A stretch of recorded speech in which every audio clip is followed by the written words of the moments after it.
तर तुला काय वाटतं जेनझीज मध्ये how they are affecting their fertility? Fertility, smoking, alcohol, drugs, तंबाखू या सगळ्यांनी अफेक्ट होते. आता हा खूप मेजर आणि ड्रास्टिक चेंज आहे, कारण की मिलेनियल जनरेशनला ही कल्पनाच नव्हती की फर्टिलिटी रिलेटेड काही टेस्ट सुद्धा असतात. जर का खूप कमी वयामध्ये यांना सेक्शुअली ट्रान्समिटेड डिसीजेस झाले तर त्या केसमध्ये पुढे चालून आयुष्यभरासाठी फर्टिलिटी अफेक्ट होऊ शकते. अराउंड ओव्ह्युलेशन तुमचा सेक्शुअल ऍक्ट झाला तरच तुम्हाला बाळ होणार, अदरवाईज नाही होणार. पण ही गोष्ट आधी लक्षात घ्यायला पाहिजे की भारतीय स्त्रियांची जी अंड्याची क्वालिटी आहे, जी एग्सची क्वालिटी आहे, ती 30 नंतर डिक्लाइन व्हायला सुरुवात होते. आणि त्याच्यामुळे एग फ्रीजिंगसाठी जे आयडियल एज आहे ते 25 to 30 आहे. चालू आहे ना रोजचं आयुष्य, त्याच्या वाचून अडत नाहीये बेसिकली. पण जेव्हा ते अडतं तेव्हा it hits hard. Because of porn they should also have a particular shape. They should also look in a particular way. टिबियाचा लिप जो आहे, वजानाचा लिप, तो 3 सेंटीमीटर पेक्षा जास्ती आहे. ज्याच्यामुळे तुम्हाला खूपच त्रास होतोय. तिथे तो थेरप्युटिकली करेक्शन करण्याची गरज नक्की आहे. Welcome to today's podcast. आज आपण जेनझीज बद्दल बोलणार आहोत. स्पेशली त्यांचे खूप कॉमन क्वेश्चन्स जसं की सेक्स, फर्टिलिटी, इनफर्टिलिटी, इंटिमसी आणि बरेच काही. तर आज आपल्या सोबत आहेत एक खूपच एक्सपिरियन्स्ड नोवा IVFच्या हेड डॉक्टर आकांक्षा महाजन, ज्या आपल्याशी बोलणार आहेत Gen Z's recent leading trends, fashion trends, fertility आणि प्रेग्नन्सी इश्यूज बद्दल. आणि मी आज आपल्याशी बोलणार आहे सेक्शुअल हेल्थ, इंटिमसी आणि फर्टिलिटी इश्यूज बद्दल. तर चालू करूया. I welcome doctor Akanksha Mahajan for this podcast. Hello. So Akanksha, NDTV मध्ये रिसेंटली मी एक न्यूज बघितली. एक सर्वे आला होता. त्यात त्यांनी असं म्हटलं की 51% ऑफ यंग कपल्स किंवा अराउंड 20s आणि अर्ली 30s मधले कपल्सना असं वाटतं की टेस्ट करणं खरंच गरजेचं आहे का इन्फर्टिलिटी ट्रीटमेंटसाठी, की त्या उगाचच करवतात? अगदी खरं आहे. हा रिसेंट NDTVचा रिसर्च आहे, ज्याच्यामध्ये असं कळलं आहे की जेन झीला असं वाटतं की आपल्या रुटीन हेल्थ चेकअपमध्ये फर्टिलिटी टेस्ट सुद्धा असायला पाहिजेत. आता हा खूप मेजर आणि ड्रास्टिक चेंज आहे, कारण की मिलेनियल जनरेशनला ही कल्पनाच नव्हती की फर्टिलिटी रिलेटेड काही टेस्ट सुद्धा असतात. हे लोक आत्ता कुठेतरी 35-40 नंतर अवेअर होतात की अच्छा हे AMH असं काहीतरी प्रकार असतो, हा सीमेन अनालिसिस किट्स असतात. बट जेनझीचं तसं नाहीये. ही जनरेशन खूप प्रो आहे आणि बरेचसे यंगस्टर्स माझ्याकडे सुद्धा येतात आणि त्या होऊन येऊन म्हणतात की आता मॅडम माझं लग्न होणार आहे आणि मला आता फर्टिलिटी टेस्ट करून घ्यायची आहे. तर हा खूप सकारात्मक आणि चांगला बदल आहे. आणि फर्टिलिटी टेस्टमध्ये पर्टिक्युलरली आपले हॉर्मोन्स जसं की थायरॉइड, प्रोलॅक्टिन, AMH ची लेवल, त्याच्यानंतर जर शक्य असेल तर सोनोग्राफी, सिरोलॉजी, HIV, HBS, HCV आणि मेल्समध्ये सीमेन अनालिसिस या काही बेसिक टेस्ट आहेत ज्या की लग्नापूर्वी करून घ्यायला हव्यात प्रत्येकानेच. करेक्ट. म्हणजे जसं आपण आता कुंडली मॅचिंग करतोय, actually fertility matching should also be a comment in to when you are planning for getting married. True. मी सोशल मीडियावरती पण बरीच ऍक्टिव्ह आहे आणि जेव्हा मी हा टेस्ट बद्दलचा व्हिडिओ अपलोड केला तेव्हा खाली एक खूप बोलकी कमेंट होती की जेनेटिक टेस्ट ह्या खूप महत्वाच्या आहेत. म्हणजे ही जनरेशन झी कुठपर्यंत पोहोचली आहे की त्यांना हे वाटतं की लग्नापूर्वी जेनेटिक टेस्ट सुद्धा महत्वाच्या आहेत. पण अर्थात जेनेटिक टेस्ट फक्त त्याच वेळेला कराव्यात ज्या वेळेला घरामध्ये काही जेनेटिक इश्यूज असतील. आणि असंही लक्षात येते की ही जनरेशन जेन झी जी आहे ती सोशल मीडियावरती खूप ऍक्टिव्हली इन्व्हॉल्ड आहे. त्याच्यामध्ये सेक्स, इंटिमसी याबद्दलचे डिस्कशन्स खूप होतात. पण आपण जेव्हा प्रत्यक्षात बघायला जातो तेव्हा कमिटमेंटमध्ये हे कुठेतरी कमी पडतात का, किंवा त्यांना फिक्स सेक्शुअल रिलेशनशिप्स नको आहेत असं तुम्हाला वाटतं का? जेनझीज ना खूप अवेअर आहेत. त्यांना ना बेसिकली खूप लवकर एक्सपोजर झालं आहे रिगार्डिंग फिजिकल अट्रॅक्शन्स आणि फिजिकल रिलेशनशिप्स बद्दल. बट स्टील ते ना कुठेतरी लॅक करतात. आणि ते लॅक कुठे करतात माहितीये का? एक जे रिस्पेक्ट, कन्सेंट, इमोशनल इंटिमसी किंवा समोरच्याला समजून घेण्यासाठी जो एक वेळ द्यायचा असतो, तर बेसिकली त्यांना त्याच्याबद्दल ना खूप ना त्यांचं एज्युकेशन झालं आहे आणि ना त्यांना ते एक्सपोजर झाले की थोडा वेळ, थोडा जो पेशन्स असतो तो ठेवून जर आपण एखाद्या रिलेशनशिपमध्ये पुढे वळलो तर that will give them a better pleasure and a healthy relationship rather than not having a relationship. True. म्हणजे याबद्दल 2 गोष्टी मला एक नमूद कराव्याशा वाटतात. एक तर सगळ्यात पहिली गोष्ट, जसं की आपण इन्फर्टिलिटी विषयी बोलतो आहोत, की या जनरेशनला एक्सपोजर आहे. यांच्या करिअर आणि बाकी सगळ्या गोष्टींमुळे कमिटेड रिलेशनशिप्स कुठेतरी पोस्टपोन होत आहेत.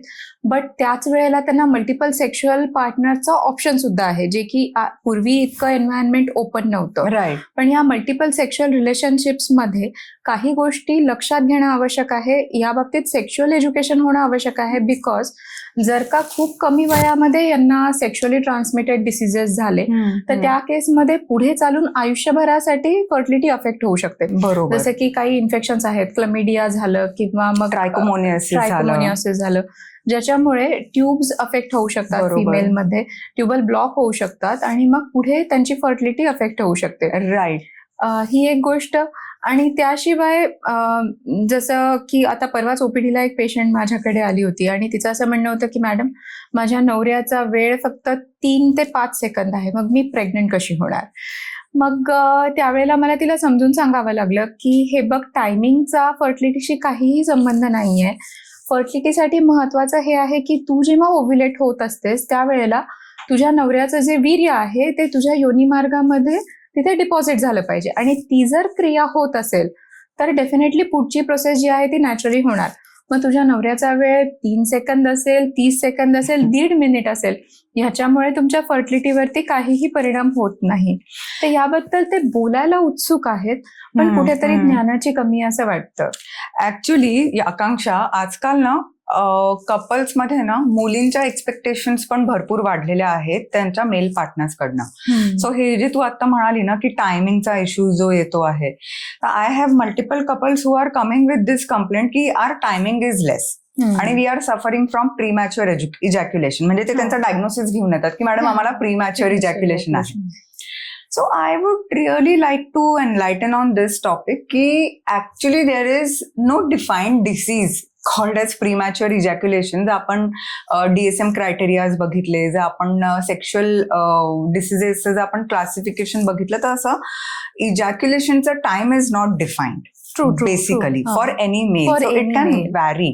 It depends on multiple factors.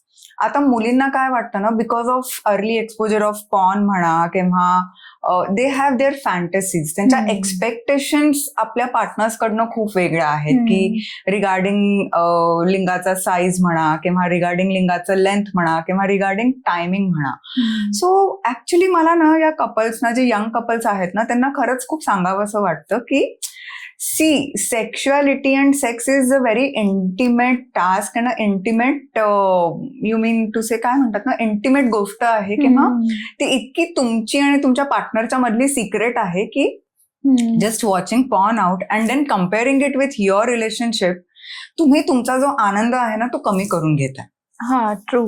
So don't keep any expectations. म्हणजे जे होतंय ना नॅचरल प्रोसेसमध्ये, त्याला तुम्ही जर जास्तीत जास्ती तिथे राहून, त्या मोमेंटमध्ये राहून जर तुम्ही एन्जॉय केलं ना, तर it will give you much more pleasure beyond words, जे तुम्हाला कदाचित तुम्ही खूप preoccupied with some expectations असाल तर नाही मिळणार.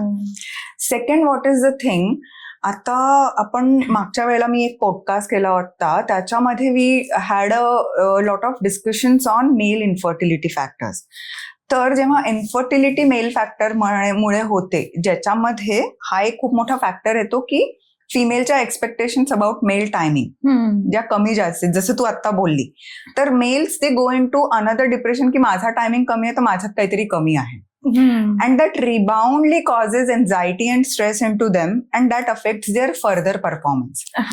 त्याच्यामुळे ना हे दोन्ही पार्टनर्सला लागू पडतं. लाईक मेल्सना पण लागू पडतं रिगार्डिंग एक्सपेक्टेशन्स त्यांच्या फिमेल पार्टनर्स कडनं, आणि फिमेल्सना पण हे लागू पडतं की expectations from a male partner.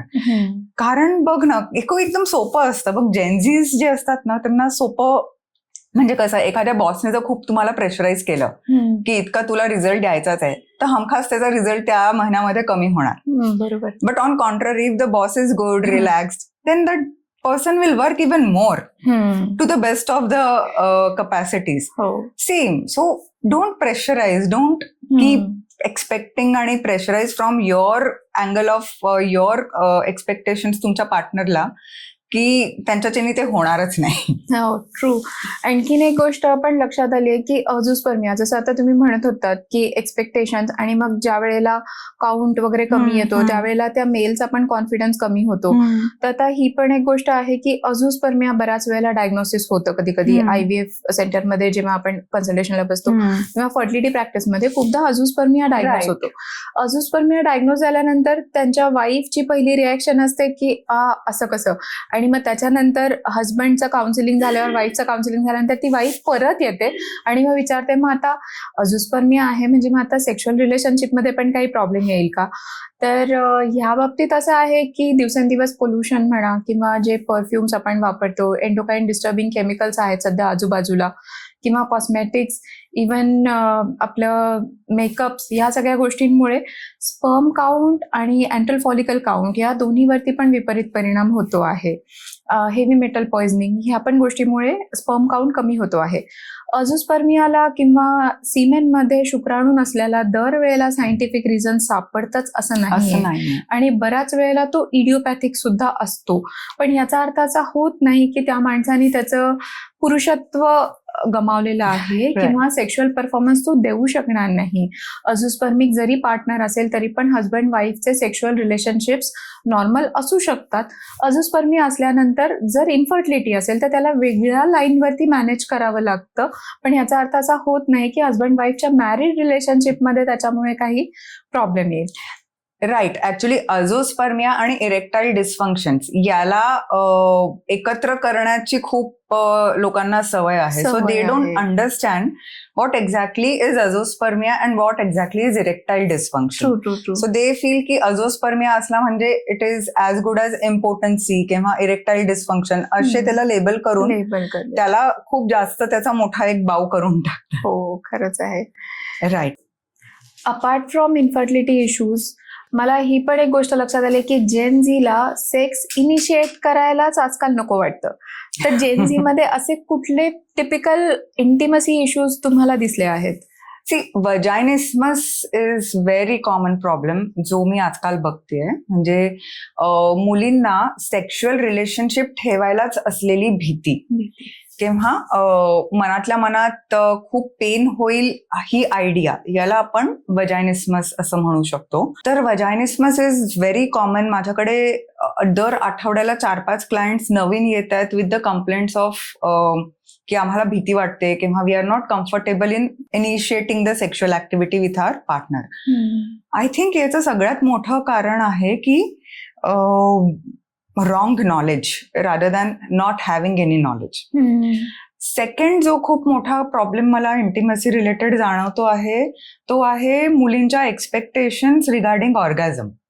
की त्यांना असं वाटतं ऑर्गॅझम म्हणजे काय, खूप मोठी गोष्ट आहे जी आमच्यासोबत होत नाहीये का, मग आम्ही बरोबर ऍक्ट करतोय की नाही करत आहे. थर्ड जो प्रॉब्लेम येतो आहे मुलांमध्ये तो येतो आहे इरेक्टाईल डिफिकल्टीज. मी त्याला एकदम डिस्फंक्शन नाही म्हणणार, it will be a little more on a graver side, but erectile difficulties that is again because of performance pressure. आणि नंतर एक लॉस ऑफ डिझायर पण आजकाल दोघांमध्ये भरपूर यायला लागला आहे. आणि I think that is more because of their stresses, their career stresses, their stresses related to relationships per se. So या 4 गोष्टी सध्या जेनझीज मध्ये खूपच प्रिव्हॅलंटली बघायला मिळतात. येस, खरं आहे. म्हणजे सेक्शुअल डिस्फंक्शनचे पेशंट माझ्याहीकडे येतात कारण की इन्फर्टिलिटी स्पेशलिस्ट असल्यामुळे त्यांना कन्सिव्ह व्हायला नंतर प्रॉब्लेम येतो. आणि मी पण काय काय पॉइंट्स नोटीस केले तर त्यामध्ये मला आणखीन एक पॉइंट ऍड करावा लागतो की स्क्रीन टाइम या पिढीचा खूप जास्त आहे.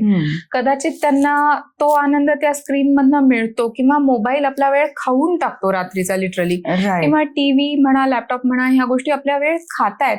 म्हणजे जिथे एकांत मिळायचा जो वेळ असतो संध्याकाळचा किंवा रात्रीचा, तो वेळ कुठेतरी मोबाईलमुळे कॉम्प्रोमाइज होतोय आणि मग कदाचित त्याच्यामुळे सेक्शुअल फ्रिक्वेन्सी पण कमी होत चालली आहे. ऍक्च्युली इथे मला ऍड करायला खूप आवडेल की मोबाईल टाइम, स्क्रीन टाइमने जो ब्लू लाईट जातो, it disturbs the hypothalamic system everywhere.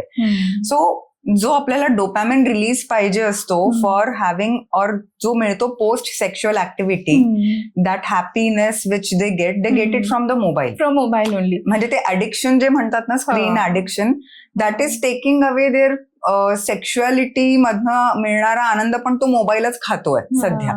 So that is one of a very major reasons, and once that dopamine surge is there, that is happening, and then you are just falling asleep because then you are satisfied at a point. Satisfied at a point. मग त्याच्यामुळे सेक्सची गरजच वाटत नाहीये. So म्हणजे sex सुद्धा ही act आहे हे आता शिकवायची गरज आली आहे कदाचित मुलांना, की बाबा त्याच्यासाठी पण तुम्हाला वेळ द्यावी लागणार आहे. राईट. आणि मग त्याच्यामध्ये थोडंसं वजायनल ड्रायनेस आणि आजकालच्या जनरेशनमध्ये फिमेल्समध्ये जे इश्यूज आहेत जसं की PCOS खूप कॉमन आहे, एंडोमेट्रियोसिस खूप कॉमनली दिसायला लागले. आणि या दोन्ही गोष्टींमध्ये मुलींमध्ये थोडासा loss of libido, depression, self image बद्दल थोडी एन्झायटी होते, या सगळ्या गोष्टी दिसत आहेत. आणि मग त्याच्यामध्ये परत ऍड ऑन मोबाईल आल्यानंतर ही जी सेक्शुअल फ्रिक्वेन्सी कमी कमी होत चालली आहे, तिथे पण फर्टिलिटी अफेक्ट होते. कारण की अराउंड ओव्ह्युलेशन तुमचा सेक्शुअल ऍक्ट झाला तरच तुम्हाला बाळ होणार, अदरवाईज नाही होणार. आणि ना सेकंड काय होतं ना, आता आपण PCOS मध्ये बघतो. आता PCOS मध्ये सगळ्यात महत्वाचं one of the hormones which increases is prolactin. And prolactin is a very no hormone for sexual desire. True. So whenever there is a high prolactin, तुम्हाला डिझायर होणार हे पॉसिबलच नाहीये अनलेस तुमचं प्रोलॅक्टिन कमी होईल. कारण जे आपण जर न्यूरल सर्किट्स बघितले आणि जर सेक्शुअल डिझायर इन्सिटिंग म्हणजे ते डिझायर होण्यासाठी जे फॅक्टर्स पाहिजे ते जर बघितले तर त्याच्यामध्ये one of the very important factor is low prolactin. So if there is a high prolactin, desire तसंच कमी होणार. सेकंड PCOS आणि याच्यामध्ये काय होतं ना, their body image, they are putting on weight, sudden weight gains होत आहेत, नंतर sudden increase in body hair, त्यांना फेशियल हेअर्स वाढत आहेत, ओव्हरऑल बॉडी हेअर्स वाढत आहेत, overall increase in secretions of androgen म्हणजे जे मेल टाईपचे हॉर्मोन्स असतात जे इन्क्रीज होतात, त्याच्यामुळे त्यांच्या बॉडीमध्ये जे चेंजेस होतात ना, even that is sometimes making them very self conscious आणि बॉडी इमेज खूप चेंज होते आणि त्याच्यामुळे अजून डिझायर कमी होतो. So that is another thing. Recently ना माझ्याकडे एक सिव्हिअर एंडोमेट्रिओसिसची पेशंट आली विथ डिस्पॅरोनिया.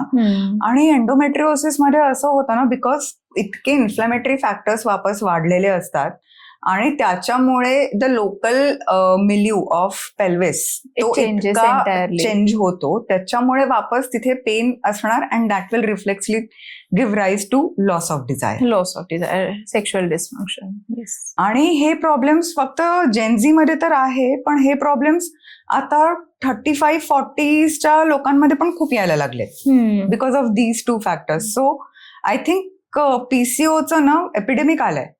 म्हणजे लहान मुलींपासून मोठ्या बायकांपर्यंत PCO सगळ्यांना होतोय. एपिडेमिक आलं पण आहे आणि एपिडेमिक क्रिएट पण केलं गेलेलं आहे. कारण की इतकं रॉंग डायग्नोसिस असतं PCOS बद्दल आणि पेशंट स्वतःच डायग्नोसिस घेऊन येतात की मला PCO आहे. म्हणजे आय डोंट नो की फक्त 1-2दा पाळी इरेग्युलर झाली की दे आर लेबलिंग देमसेल्फ की मला हा त्रास आहे. Which is very self diagnosis is another disease which is coming up. पुढे जाऊन मी जनरेशन अल्फा बद्दल म्हणेल की आता ज्या लहान लहान मुली आहेत त्यांना तरी PCOS होऊ नये याच्यासाठी आतापासून काळजी घ्यायला पाहिजे. तर काय करायला पाहिजे? लहानपणीपासून मुलींना जास्त दूध प्यायला देणे, कारण की दुधामध्ये हॉर्मोन्स आहेत. दुधामुळे PCOS सारख्या गोष्टी वाढत आहेत. त्याच्यानंतर त्यांना कॉस्मेटिक्स पासून दूर ठेवणे, कारण की कॉस्मेटिक्स मध्ये जे एंडोकाइन डिस्टर्बिंग केमिकल्स आहेत त्याच्यामुळे ओव्ह्युलेशनची प्रक्रिया व्यवस्थित होत नाही, त्याच्यामुळे PCOS होतो आहे. ही सेकंड गोष्ट. त्यांना स्क्रीन्स पासून दूर ठेवणे, जसं की आपण डिस्कस केलं की स्क्रीन्समुळे HPO ऍक्सिस डिस्टर्ब होतो आणि मग ओव्ह्युलेशन प्रॉपर होत नाही, FSH-LH हॉर्मोन्स नीट सिक्रेट होत नाहीत.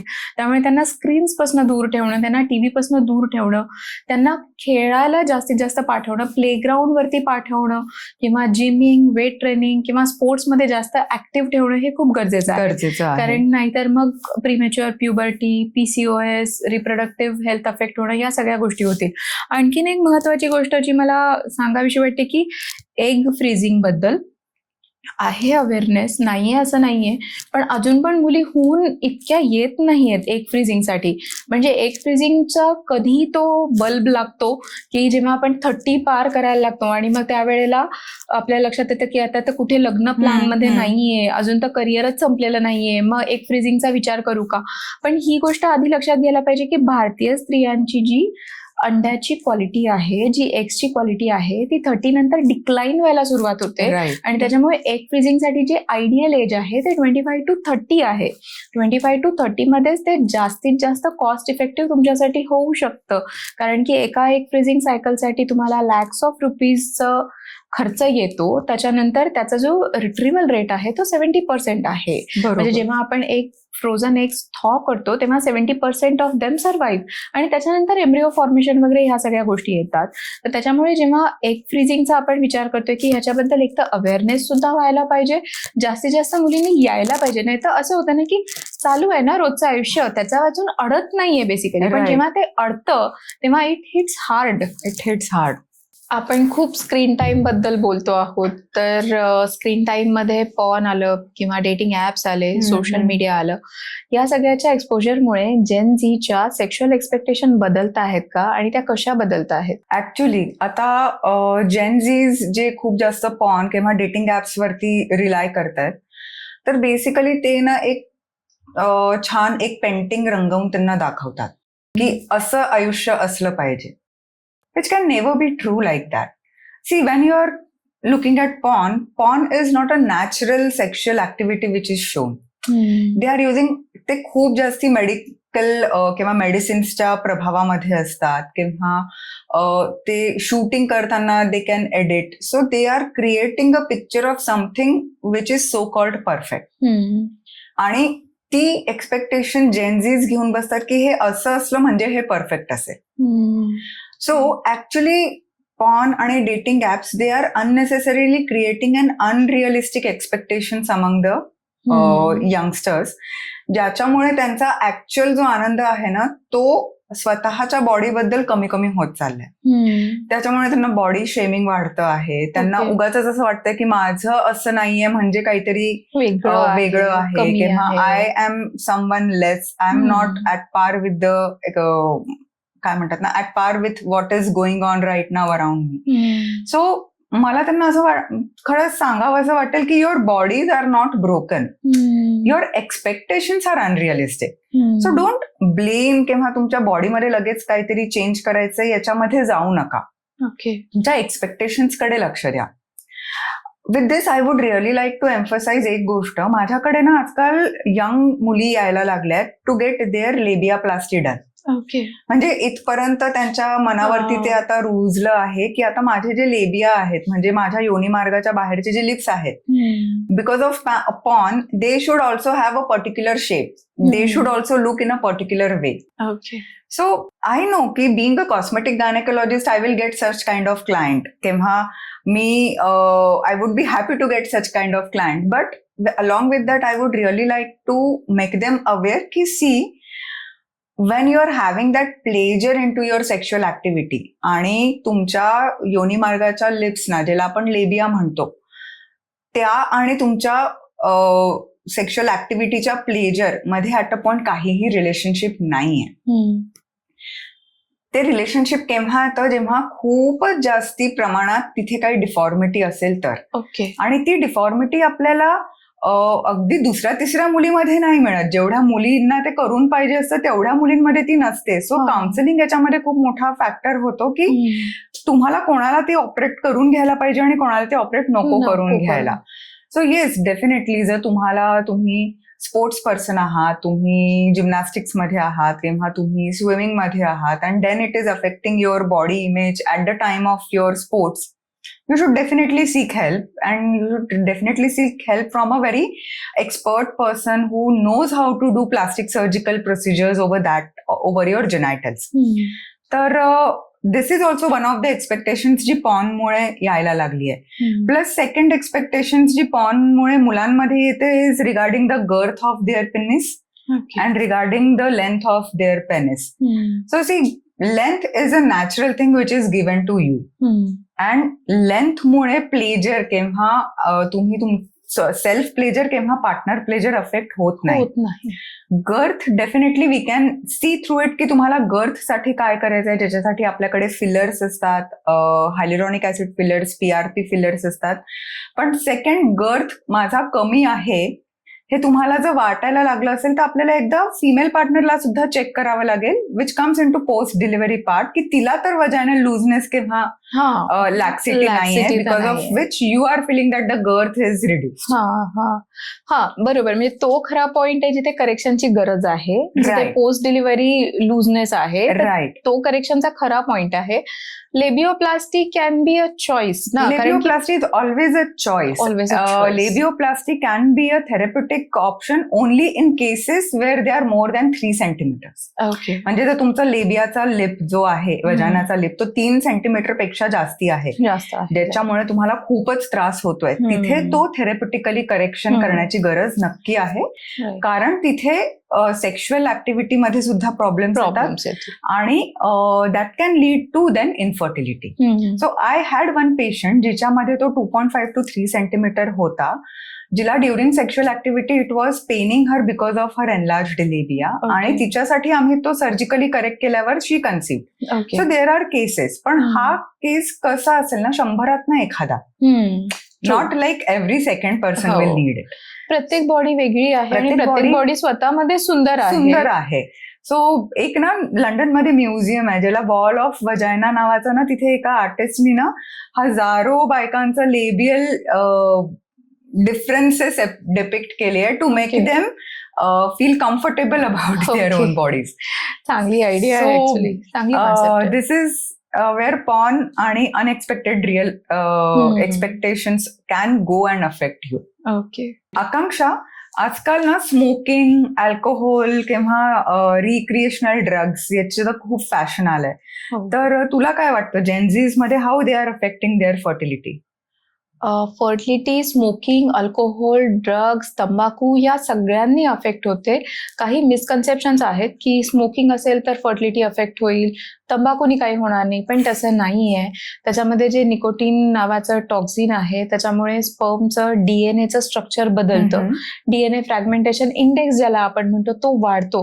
कधी कधी अशा पुरुषांमध्ये काउंट नॉर्मल येतो, मोटिलिटी नॉर्मल येते, सगळं नॉर्मल येतो, पण जेनेटिक प्रॉब्लेम्स येतात स्पर्म्समध्ये आणि त्याच्यामुळे त्यांच्या वाईफ्सना कन्सीव्ह व्हायला त्रास होतो. त्याच्यामुळे जर कपल बाळासाठी ट्राय करत असेल ऍक्च्युअली, तर त्यांनी दोघांनी सुद्धा, हजबंड वाईफ दोघांनी सुद्धा ऍडिक्शन्स पासून दूर राहिलं पाहिजे.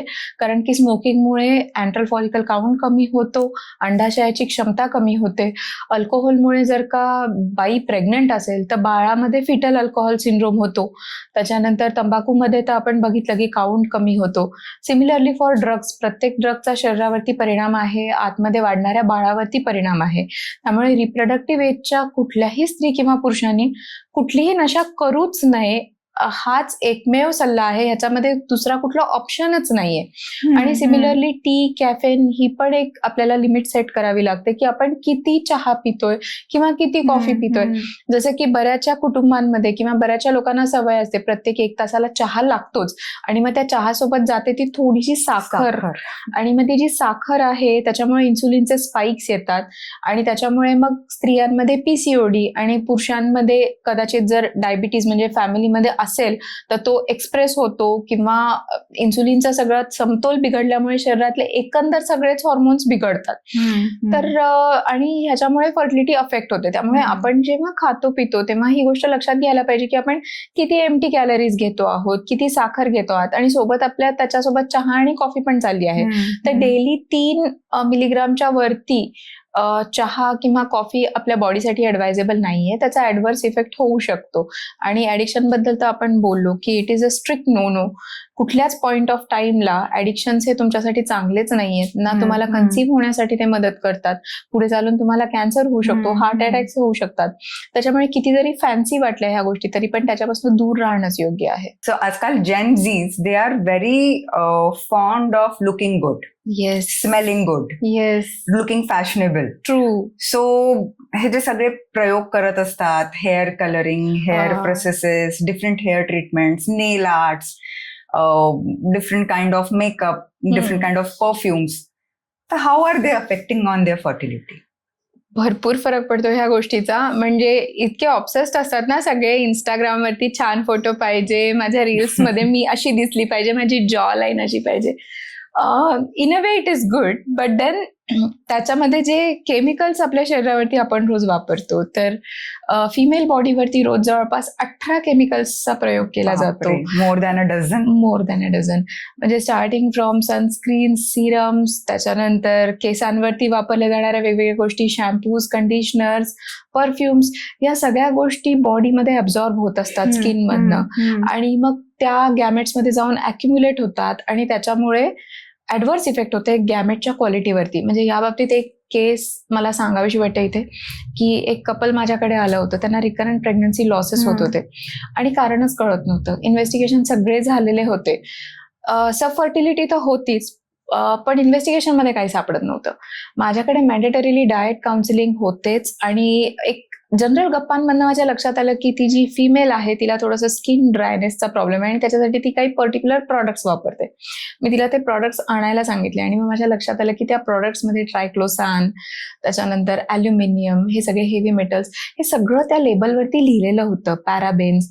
आणि मग मी तिला सांगितलं की तू यूज करू नकोस हे प्रॉडक्ट. 1-1.5 महिना आम्ही वाट बघितली. त्याच्यानंतर आम्हाला IUI करायला लागलं फॉर द मेल फॅक्टर, आणि IUI मध्ये ती कन्सीव्ह झाली, आणि आता ती प्रेग्नन्सी कंटिन्यू होते आहे. तर मला हेच सांगायचं आहे लोकांना की जर तुम्ही प्रेग्नन्सीसाठी ट्राय करत असाल, किंवा तुम्ही टीनेजर जरी असाल, तरी आतापासूनच कॉन्शियस व्हा. जिथे जिथे म्हणून natural, organic, paraben free, toxin free ह्या गोष्टी, हे लेबल्स लिहिलेले असतील ते प्रॉडक्ट स्वतःसाठी चूज करा. बाकी कुठलेही प्रॉडक्ट्स वापरू नका, कारण त्याच्यामुळे फर्टिलिटीवरती भरपूर विपरीत परिणाम होतो आहे. इव्हन फ्रॅग्रन्सेसचं पण तेच आहे, त्याच्यामध्ये पण हेवी मेटल्स असतात, काही केमिकल्स असतात ज्याच्यामुळे, आणि ते तुमच्यासाठी एंडोकाईन डिस्टर्बिंग केमिकल्स म्हणून ऍक्ट करतात, की तुमच्या जे बॉडीमधले हॉर्मोन्स असतात, जी एंडोक्रायनॉलॉजी असते त्याला ते डिस्टर्ब करतात. ते तुमच्या बॉडीमध्ये इस्ट्राडायलला मिमिक करतात, आणि त्याच्यामुळे पुरुषांमध्ये पण स्पर्म काउंट कमी होतं, आणि बायकांमध्ये ओव्युलेशनची प्रक्रिया कमी होते. त्याच्यामुळे हेवी परफ्युम्स वापरणं हे टाळलं पाहिजे, दोन्ही स्त्री आणि पुरुषांनी सुद्धा. हेवी परफ्युम्स आणि वासावरनं मला एक गोष्ट इथे ऍड करावीशी वाटते की वास किंवा smell is one of the basic instinct ज्याच्यामधनं इव्होल्युशनरी चेंजेस आलेले आहेत. म्हणजे ऑल्फॅक्टरी लोब्स आपण बघितलं तर even embryologically they develop much earlier than any other senses. So smell is one of the instinct. हा तो ना एकदम म्हणजे पुरातन जो रिफ्लेक्स असतो ना तो स्मेलचा आहे. आता पूर्वीच्या काळी केव्हा जर आपण बघितलं की आपण जसं इव्हॉल्व्ह झालो आहे as a human being also, तर त्याच्यामध्ये ना स्मेलचा खूप मोठा रोल आहे. बिकॉज पहिलेचं reproduction used to happen through smell. पहिलेचं सेक्शुअल डिझायर किंवा sexual affection used to happen through smell. So pheromones जे बॉडीमध्ये रिलीज होतात, दॅट इज जर आपण लोअर अॅनिमल्स मध्ये बघितलं तर मादा आणि पुरुष किंवा म्हणजे त्यांच्यामध्ये जे मेल फिमेल असतं, नर आणि मादा, they get attracted through pheromones. Similarly when we were into the stone age, तेव्हा आधी मानव पण एकमेकाला अपोजिट सेक्सला थ्रू फेरोमोन्सच अट्रॅक्ट होत होता. So that is one very basic instinct through which you are getting attracted towards your counter partner. So जेव्हा आपण खूप खूप जास्त स्वतःवरती आर्टिफिशियल फ्रेग्रन्सेसचा भडीमार करतो, त्यावेळेला ते कुठेतरी आपल्या सेक्शुअल डिझायर आणि सेक्शुअल अट्रॅक्शनला पण भरपूर प्रमाणात अफेक्ट करतात. Because they just stops on your natural body secretions, or they mix up with your natural body secretions and then they give a false imitation or intimation to the another partner. So हे पण ना sexual theories मध्ये हा पण एक खूप मोठा आम्ही स्टडी केलेला आहे किंवा याच्यावरती स्टडीज आहे की how using perfumes can change your desire towards different partners. So I think you should be more natural with your partner to have that sense of intimacy and more getting into your partner through the smell also. म्हणूनच ना आता in sexual medicine पण जेव्हा आम्ही पेशंट्सना council करतो तेव्हा आम्ही particular therapy त्यांना सांगतो, ज्याला आम्ही सेन्सेट फोकस म्हणतो. आता सेन्सेट फोकस मध्ये आम्ही काय करतो की त्यांना सांगतो की सगळे तुमचे जे सेन्सेस आहेत त्याच्यामध्ये स्मेल येतो, टच येतो, लुक येतो, फील येतो, आवाज येतो. So you have to be with your partner with all your senses. So come on, if you're just putting onto a perfume and making it something which is Not natural. तर त्या थेरपीचा अर्थच अर्थच एसेन्सच उरणार कमी नाही. होतो. हो. म्हणजे याचा अर्थ मी हा नाही म्हणत की तुम्ही अंघोळ नाही केली पाहिजे or you should smell bad about it. No, that is obviously not what I mean to say. But you should avoid on putting in very harsh perfumes onto yourself, even if you want to enjoy a good sex life. Natural स्मेल्सला पण enjoy करायला शिकलं पाहिजे. म्हणजे आपल्या Actually. माइंडला सुद्धा ते training मिळायला पाहिजे की मिळालं नॅचरल पाहिजे. स्मेलला पण रिस्पॉन्स आला पाहिजे. अदरवाईज दरवेळेलाच तुम्ही जर का ते एक्सपेक्टेशनचे बार्स हाय सेट केले की I am going to smell in a particular way, तर त्याचं नकळतपणे कदाचित पुढच्या वेळेला तुम्हालाच ताण येईल की आता I'm not smelling that smelling way. good. I'm not So smelling how good. can I enjoy sex And now? how can I, or what he is thinking about me, I am not smelling good. So I think ना जेनझीज मध्ये सगळ्यात मोठा जो मला एक आपल्या सगळ्या discussion वरनं एक पॉइंट लक्षात येतोय तो सेटिंग ऑफ एक्सपेक्टेशन. आपण हा एक खूप मोठा पॉइंट आज रिअलाइज केलाय की they are setting a very high expectations out of everything into their life. म्हणजे मे इट बी त्यांचं करिअर म्हणा, त्यांचं लाईफस्टाईल म्हणा, त्यांचा लुक्स म्हणा, त्यांना जो पैसा कमवायचा आहे तो म्हणा, त्यांना त्यांच्या लाईफ पार्टनरकडनं पण एक्सपेक्टेशन म्हणा. सो ना ह्या अपेक्षाच आहेत जो सगळा आनंद खाऊन टाकतात नाही का. तर कुठेतरी अपेक्षा वाढतायत आणि हेल्थ डिटेरिओरेट होती आणि त्याच्यावरती पण आपण there is a imbalance between the expectation, setting of expectations आणि नंतर तिकडे स्ट्रेस वाढतो आहे to complete those expectations. So सगळं ना ओव्हरऑल आपण लाईफला एन्जॉय करणंच विसरून गेलोय असं वाटायला लागलंय मला. सो आय थिंक की ऍक्च्युली जेनझीज मध्ये their bodies are not broken. They have been gifted with beautiful bodies. They have been gifted with beautiful things around them. पण त्यांच्या expectations are very unrealistic. So I think from today's podcast आपण जेनझीजना त्याच्याबद्दलच aware केलं पाहिजे की see just chill out, relax, sit back. Really you have wonderful bodies. Be grateful about it. तुम्हाला ना तो gratefulness, be thankful for the divine that they have given you such good physique, good bodies, healthy bodies. त्याची काळजी घ्या, expectations कमी करा आणि आपल्या लाईफकडे एक नव्या नजरियेनी किंवा नव्या ॲटिट्यूडनी पुढे जा. So thank you Akanksha so much for this enlightening discussion and hope to see you soon, very soon with Akanksha once again. Thank you so much. Thank you. Thanks a lot.